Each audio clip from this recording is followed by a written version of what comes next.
एक बार की बात है, एक किसान अपनी एक बड़ी सी जमीन पर खेती करता था।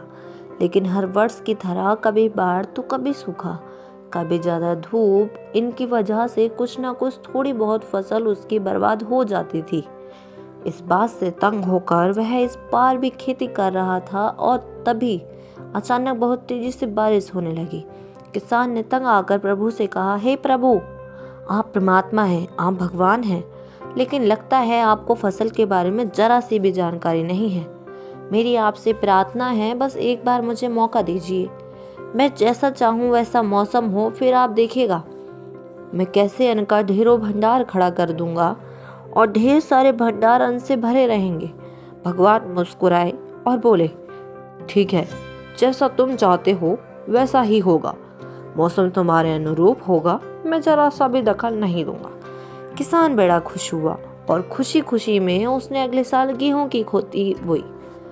जैसे ही गेहूं फसल उसने बोई तो मौसम उसके अनुरूप रहा। जब धूप चाहा तब धूप, जब पानी चाहा तब पानी। ना ज़्यादा बारिश ना ज़्यादा आंधी तूफान उसने आने ही नहीं दिया। ऐसे ही समय बीतता गया और समय जैसे ही निरंतर बढ़ने लगा, फसल बढ़ी और किसान की खुशी भी बढ़ती गई। एक समय आया जब फसल पूरी तरह से पक गई और किसान अपने आप को बहुत ज़्यादा खुश महसूस कर रहा था, क्योंकि उसने ऐसी खेती तो आज तक नहीं की थी। अब उसने सोचा कि फसल काटने की बारी आ गई है, इसलिए किसान बड़ी खुशी खुशी अपने खेत में गया फसल काटने के लिए। और जैसे ही वह फसल काटने बैठा, वह अपना सीना और सर पकड़कर बैठ गया। जब उसने देखा कि फसल के अंदर यह जो गेहूं की बालियां लगी हुई हैं, इनके अंदर एक भी दाना नहीं है।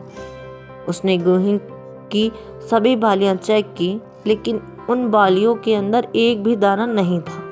तब उसने अपना सर पकड़ा और ऊपर वाले से कहने लगा, हे प्रभु, यह क्या हुआ? तब भगवान ने जवाब दिया, यह तो होना ही था। तुमने अपने अनुसार मौसम चाहा। इन गेहूं के बालियों को तुमने संघर्ष करने ही नहीं दिया। इन्हें संघर्ष करने का मौका तुमने दिया ही नहीं।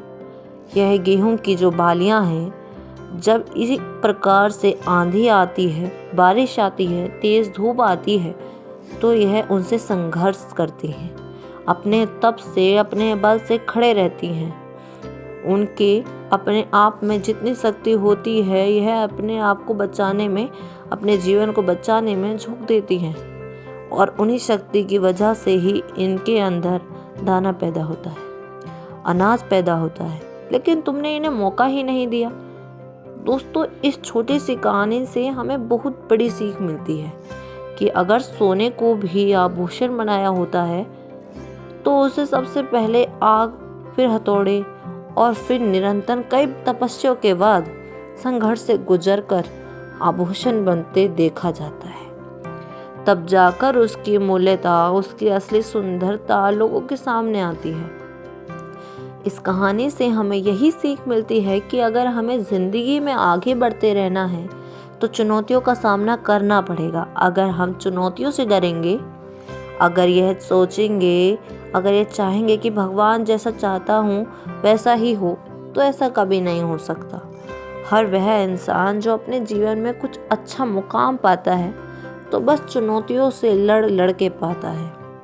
आप भी अपने जीवन में चुनौतियों से डटकर सामना करना सीखिए, क्योंकि जब मेहनत करेंगे, चुनौतियों से लड़ेंगे, तो आप इतने मजबूत बन जाएंगे कि आप अपने लक्ष्य को बड़ी आसानी से प्राप्त कर सकेंगे।